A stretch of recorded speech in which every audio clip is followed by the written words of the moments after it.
Bismillahirrahmanirrahim. Assalamualaikum warahmatullahi wabarakatuh. Alhamdulillahirabbil alamin wassalatu wassalamu ala Rasulillah wa ala alihi wa ashabihi ajmain. Amma ba'd. Sahabat muslim dan muslimah rahimani wa rahimakumullah. Kita lanjutkan kembali pembacaan kitab Tazkiyatun Nafsi di halaman yang ke-27. Falaisatis salatul kamilatul mukammilatu bisunani ba'dal muhafizati alal arkani wal wajibati wa tahqiqi syuruti ka sholati allati hasala fiha naqsun. Salat yang sempurna bukan semata-mata salat yang disertai dengan amalan-amalan sunnah di dalamnya. Bukan semata-mata salat tersebut sudah terpenuhi rukun, wajib dan syarat-syaratnya. Sebagaimana salat itu sendiri, salat yang dilakukan oleh seseorang terkadang mengalami kekurangan-kekurangan. Bisa jadi karena kurang khusyuk, kurang tumakninah, atau salat tergesa-gesa, dan seterusnya. Maka salat tersebut akan sempurna, akan disempurnakan pahalanya di sisi Allah apabila salat tersebut dilengkapi dengan salat-salat lainnya selain salat wajib. Fa idza kana hadhihi salatu hiya salatul abdi fi kulli hinin wa fi kulli waqtin.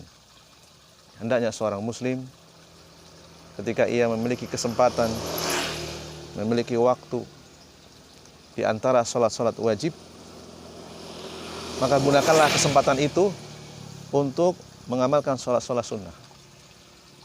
Salat duha, salat rawatib, salat tahajud, salat setelah wudu, salat sunnah mutlak, salat sunnah witir, ya. Di setiap kesempatan, di setiap waktu, ya. Fala syakka annahu yakunu min afdali min man shalla lillahi azza wa jalla. Ya, maka tidak diragukan lagi, ya, salat-salat sunnah yang ia lakukan termasuk amalan yang utama, ya, apabila ia mengerjakannya ikhlas karena Allah SWT. Ya. Karena di dalam salat itu sudah mencakup amalan-amalan ibadah yang lainnya. Di dalam salat itu ada amalan ibadah yang lainnya. Di antaranya ada amalan membaca Al-Quran, di dalamnya ada doa, di dalamnya ada ucapan zikir, dan seterusnya. Fatahsulu lahu zakatun wa rif'atun indallahi azza wa jalla biqadri imtisalihi li ta'diyati hadhil ibadati ala wajhil masyru'. Ya. Maka orang yang banyak melakukan salat sunnah di waktu-waktu yang diperbolehkan, selain waktu setelah subuh sampai terbit matahari,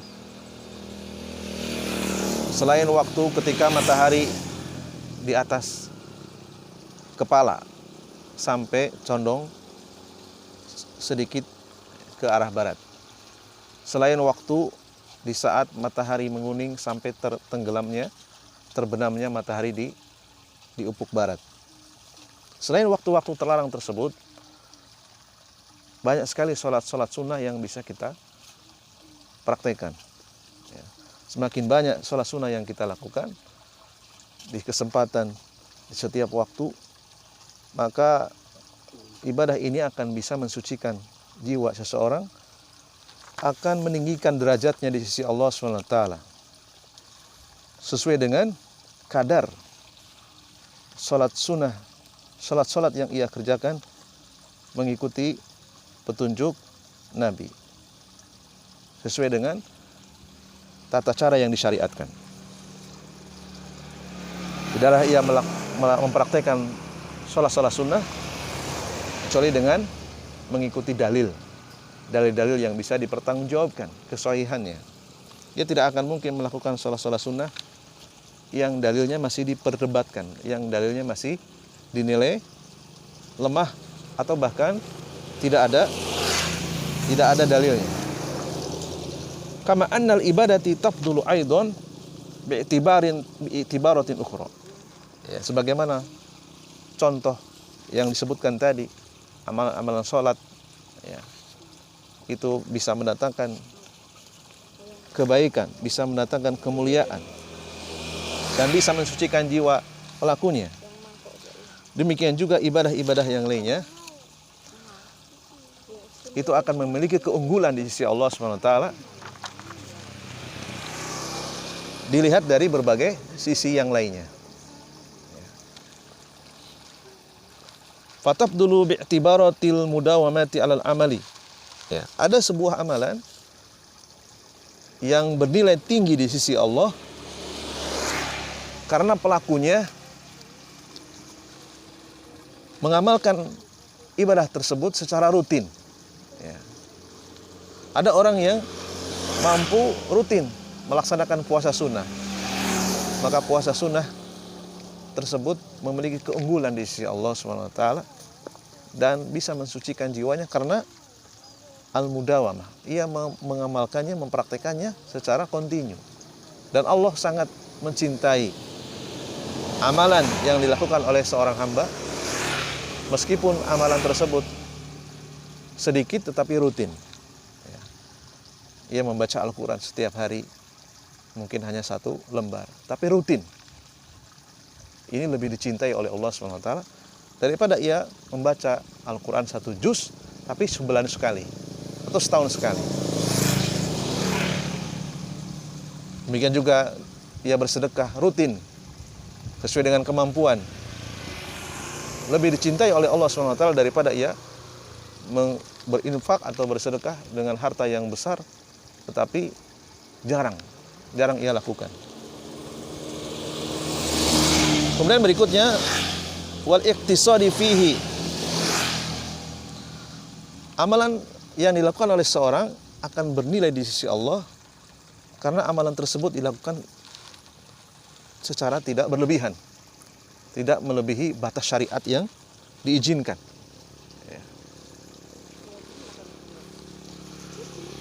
Sebagaimana ada 3 sahabat yang datang kepada Nabi. Ada yang ingin berpuasa setiap hari, ada yang ingin berpuasa tanpa berbuka. Tentu saja ini adalah amalan yang berlebih-lebihan, melebihi batas yang diizinkan oleh syariat. Maka Rasulullah mengingkarinya. Ada orang yang tidak mau menikah karena khawatir kalau menikah, ya, ibadahnya berkurang. Maka Rasul pun mengingkarinya, ya, karena hidup membujang bagi seorang laki-laki, padahal ia mampu menikah, ini termasuk berlebih-lebihan. Ya, bahkan menikah adalah ibadah yang paling lama. Ya. Amalan-amalan yang dilakukan secara proporsional, ya, tidak melebihi batas, tidak melewati batas yang diizinkan oleh syariat, akan memiliki nilai yang lebih di sisi Allah SWT. Ya. Wa ta'dihi linnasi. Kemudian ada juga amal ibadah yang bernilai tinggi di sisi Allah karena manfaatnya bisa dirasakan oleh orang lain. Ya. Ia beribadah, tetapi ibadah yang ia lakukan bukan hanya dirasakan oleh pelakunya, tetapi juga bisa dirasakan manfaatnya oleh orang lain.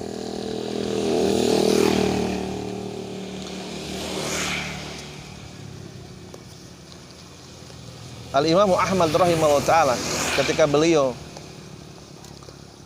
beliau ingin mendoakan, ketika beliau ingin berdoa,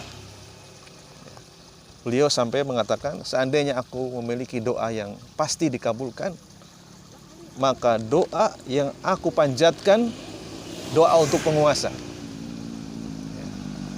Karena beliau paham doa yang dipanjatkan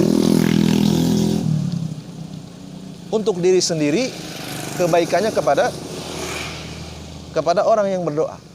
Tapi kalau doa itu diperuntukkan untuk penguasa, kemudian Allah SWT merubah penguasa tersebut menjadi penguasa yang adil, maka kebaikannya akan bisa dirasakan oleh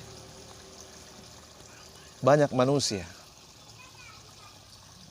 Sehingga amalan tersebut akan bernilai tinggi di sisi Allah apabila amalan tersebut bisa dirasakan manfaatnya oleh orang lain. Wa ta'diyatihi fi zamanin aw makanin fadilaini. Demikian juga suatu ibadah, suatu amal akan bernilai tinggi karena waktu, ya, karena tempatnya. Ya. Di bulan Ramadan, ya, amal ibadah itu akan dinilai tinggi oleh Allah SWT, akan dilipat gandakan dibandingkan di waktu atau di bulan-bulan yang lainnya. Demikian juga orang melakukan sholat di Masjidil Haram, sholat di Masjidil Nabawi, sholat di Masjidil Aqsa, memiliki pahala yang lebih besar daripada sholat di masjid-masjid yang lainnya. Ila ghairi dzalika min asbabi tafadhili allati yabdulu biha al-amalu wa yuzakku indallahi. Dan sebab-sebab yang lainnya, amalan tersebut memiliki keunggulan tersendiri di sisi Allah Subhanahu wa taala. Walihada su'ila Nabi sallallahu alaihi wasallam an afdalil amali. Oleh karena itu Nabi pernah ditanya tentang amalan apa yang paling afdol, amalan apa yang paling unggul, amalan apa yang paling utama di sisi Allah. Wa ajaba bi ijabatin mutaaddidatin. Maka Rasulullah menjawab dengan jawaban yang banyak, jawaban yang bervariasi. Beliau memberikan jawaban dengan jawaban yang bervariasi, tidak hanya satu jawaban. Ya. Tergantung dari situasi dan kondisi yang berbeda. Takallama al-ulama'u fi taujihiha. Dan para ulama telah membahas, ya, tentang jawaban-jawaban yang diberikan oleh Rasulullah SAW ketika ditanya amalan apa yang paling utama. Ya. Di antaranya misalnya ketika Rasulullah ditanya oleh para sahabat, ayu amali habba ilallahi wa rasul. Ya. Ayu amalin ahabba ilallah. Ya Rasul, amalan apa yang paling dicintai oleh Allah? Maka Nabi menjawab, as-salatu ala waktiha. Salat tepat pada waktunya. Ini adalah amalan yang paling dicintai oleh Allah. Amalan yang paling utama. Kemudian Rasulullah meneruskan jawabannya, birrul walidain. Berbakti kepada kedua orang tua. Ya. Kemudian yang ketiga, jihadu fi sabilillah. Berperang di jalan Allah. Rasulullah menyebutkan keutamaan, ya, amalan sholat lebih tinggi, lebih mulia. Ya. Kemudian berikutnya berbakti kepada orang tua lebih tinggi, lebih mulia dari berperang di jalan Allah. Wa man ta'ammala hadzal baba wajadahu baban aziman min abwabil khairi. Siapa saja yang merenungkan tentang pembahasan ini bersungguh-sungguh, maka ia akan mengetahui betapa banyak pintu-pintu kebaikan. Man wufiqa lil amali bihi ala hadzal nahwi wa ala ma dalat alaihi an-nusus. Siapa saja yang diberikan taufik oleh Allah bisa mengamalkan suatu ibadah dengan keutamaan-keutamaannya berdasarkan dalil-dalil yang sahih. Kana minas sabiqin ila afdalil a'mali wa a'la darajati indallahi ta'ala.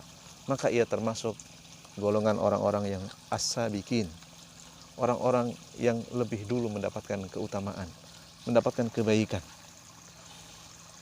dan mendapatkan derajat yang tinggi di sisi Allah Subhanahu wa ta'ala.